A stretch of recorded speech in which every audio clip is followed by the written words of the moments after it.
Today, let's explore intuition and your internal dialogue.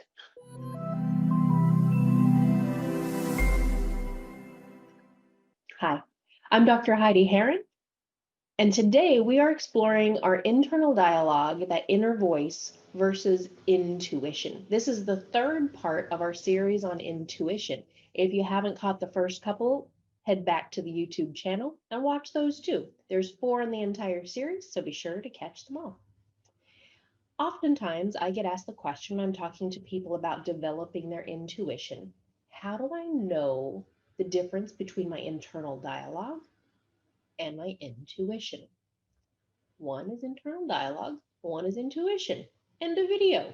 Okay, not really. There's a little bit more to it than that. We all have internal dialogue. Sometimes intuition is called that internal voice. But when we clue in, we've got voices about everything. We have voices about our beliefs. We have internal voices about other people. We have voices about judging and caretaking and helping and giving and receiving and learning. We've got internal voices all the time. In fact, it's very seldom that we are able to stop the inner chatter. One of the things we're going to talk about next week in the video on developing intuition is meditation, because meditation is a nice way to quiet the internal dialogue. There's a couple things that I look at when I'm discerning the difference between intuition and internal dialogue, or that inner voice. The first one is, what is it about? Is it talking in sentences? Is there emotion behind it? Is it adamant? If it's any of those things, it's probably not intuition. Sometimes it's easy to figure out what isn't intuition. Our intuition is that felt sense, is that guiding light that usually comes from deep within us, and is more of an energetic type of feeling. It might speak in words, but they're usually not full sentences. They're usually 1 or 2 little word kind of things, oftentimes in feelings and pictures and energy. And sometimes it comes from outside of us. Wow, that was some fast running.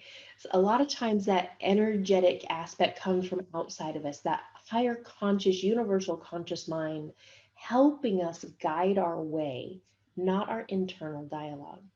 So that's the first aspect, is it speaking in full sentences? Is it adamant? Is there emotion involved? Is it logical? Because that probably is your logical, rational mind. If there's internal dialogue around feelings, then that probably is going to be more of your emotional mind.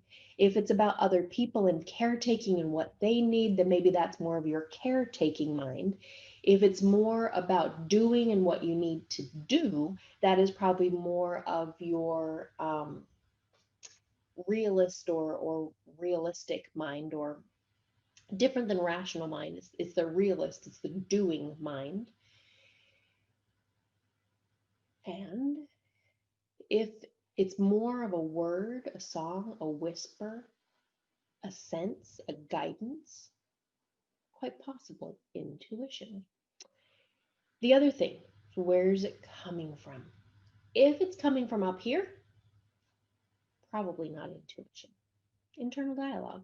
If it's coming even from chest up, probably internal dialogue.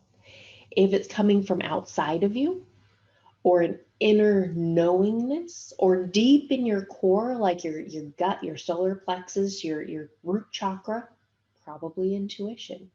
And again, there's not going to be a lot of dialogue. If you could have a conversation with it, probably not probably not intuition, because our intuition, and everybody's different. Some people's internal dialogue and their intuition might sound exactly the same.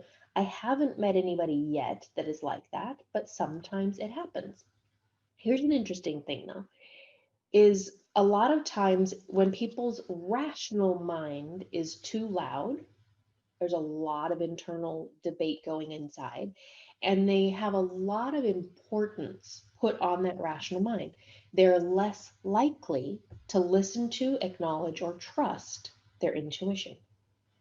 And the flip side of intuition is sometimes people who are so very intuitive and they live with just that intuitive felt sense and what feels right, what goes right, and oftentimes they're right, they may have a hard time being logical and rational.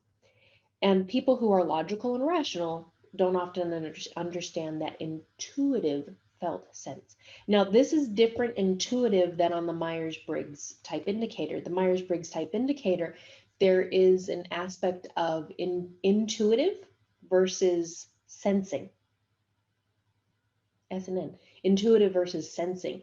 And that metaprogram, which is what we call them in NLP, or that type from the Myers-Briggs type indicator, which was originally work created by Carl Jung, psychologist Carl Jung, is about how we make a decision about something. Are we gathering information based on our five senses, which is more that rational mind, or more about what's going on in that moment, which would be more of that intuitive sense? So it's different, but it is similar in ways, because it's just a knowingness. So again, differentiating the internal dialogue, that inner voice, versus intuition. Where is it coming from and how does it come to you? Is it upper body, especially head, shoulders up, or chest up? Is it coming from inside? Is it talking in sentences? Is it adamant about something? Is it talking rationally? If it's talking rationally or irrationally or about feelings, probably not intuition. If it's more sentences, more gut feel, solar plexus, root chakra, a knowingness, a word, a whisper, an possibly, probably intuition. So our 3 videos so far we've taken a look at, generally what is intuition, intuition versus feelings, intuition versus internal dialogue, and next up is developing intuition. Be sure to like this video, subscribe to the channel, share it, and I'll see you on the next video.